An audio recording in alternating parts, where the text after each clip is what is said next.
everybody, I'm Tom Vasel, and today we're taking a look at the Castles of Mad King Ludwig. This is the Royal Collector's Edition. Gigantic box here. And so I like Castles of Mad King Ludwig a lot. I don't like it as much as Ted Alspach's first game, Suburbia, but this is the second deluxe version of that he's made. He made a big one of Suburbia. The Suburbia one, I actually find that one to be a bit of a mess. It's like so long to set up, pull out, and everything. So I was a little hesitant on this one. I did not. This one, Castle Mad King Ludwig. There, you could have gone an even bigger pledge where all the rooms were like 400% bigger than they are. That's insanity. I don't know who has a table big enough to play that on, so I did not get that. But I did get everything else for this. It's a very nice looking game. So I'm going to show you kind of what's in this box, but also I'm going to show you the expansions that are included with it, some of them which are new to this. Okay, so let's take a look here at what's inside the box. We have the rule book, and I want to stop and talk about how much I love this rule book. Because what the rule book does is it tells you all the components and goes through the rules.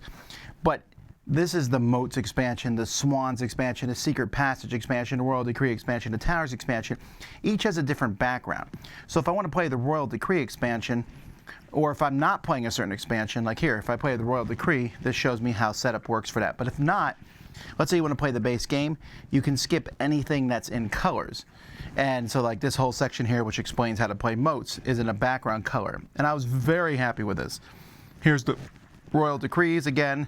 It's all with that background. And so a lot of this just really helps as you go through the game. The next in the box, we have the board.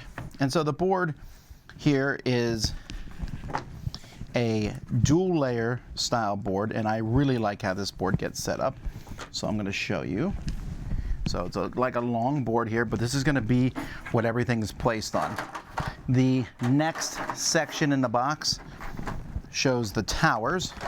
So the towers is a new expansion, and all the towers are just going to fit right onto the board. We have a spot here for some of the towers, and the other towers, including this really cool green one, they go over here. So that's just where they go. And if you're playing with the tower expansion, you can get those. You have a bunch of these kind of containers, which this is the one thing I don't like about how the game looks. These look like a cheap green PVC pipe, but these go into different spots on the board. So this is where you'll put the different room cards. However, all these do tell you exactly how many things to put into a spot on the board. And so you can see they fit like this. They kind of hold the board together, but they're also a nice place to put everything. Here you'll put your secret gold cards.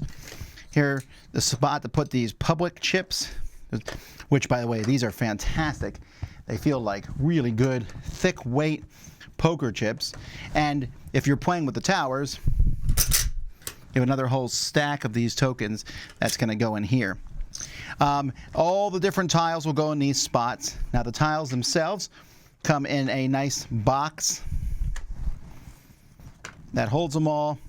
But this kind of shows you how these will look, but they're easy to pull out with the finger holds, and you'll just flip these cards over and say, okay, a number 200 room, and then you would pull one of these out like that.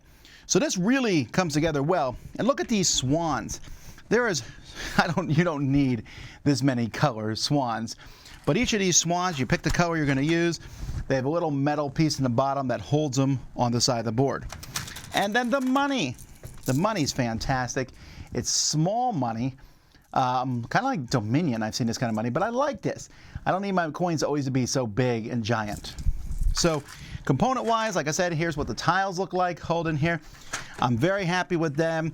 The first player marker is a ridiculously giant wooden meeple, and, you know, good player aids that you have. When it comes to expansions, you have the Moats. This is an expansion that already exists, where each player will have this in front of them, and you're kind of confined to a spot, but it also helps you close rooms off. There's also secret passages, which help you connect more rooms in the game. And then there are these swan tokens. Whenever you build a room with a swan, you draw one of these. They're different colors. You can turn them in for money or points at the end of the game.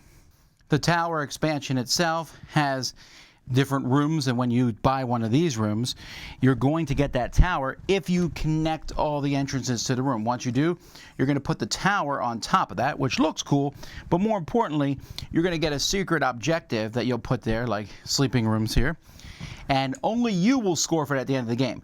So you might score first, second, third, fourth and get points for it, but you're the only person, and that's the benefit of towers, other than the fact that they look absolutely cool. And then the royal decrees, I love these a lot. You're going to draw a certain number of these based on the number of players. Whoever goes last will pick one, and then everyone's going to pick one. You're going to get special abilities. Take money off one room in addition to taking 5 instead of purchasing a room.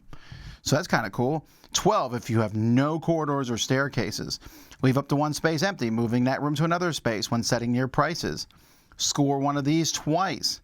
A point for each room in your longest path. Take 2 different completion rewards when you complete downstairs. So all kinds of things. I really like this. This is an easy thing. In fact, the moat's probably the most complex one. Other than that, the swans are easy to add. Secret passages aren't hard. The towers, of course, you want to add them. And so the expansions are pretty easy to integrate into the game. You know, Suburbia, if you asked me to play Suburbia, I might grab my normal regular copy of Suburbia instead of the big collector's edition. But for this one, this instantly kicks the other edition out of my library. This one is really well done. It's easy to pull out. All the stuff stores in here really nice. You pull out the trays, you set it up. It looks fantastic on the table. Has a lot of expansions, which you can easily skip thanks to the rule book, but they're also all really easy to add. This makes me like Castles of Mad King Ludwig more. I'm actually giving this box a 9. Now, granted, it's not an inexpensive box, okay? So keep that in mind. But it looks great.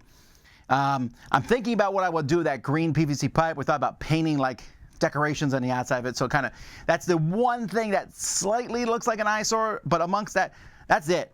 The rooms look great. And by the way, there's a lot more rooms in this set. They just added tons of different rooms that do various effects and abilities. The money, the swans, the expansions, the towers look cool, and it still plays really well. I still like Castle of Mad King Ludwig a lot.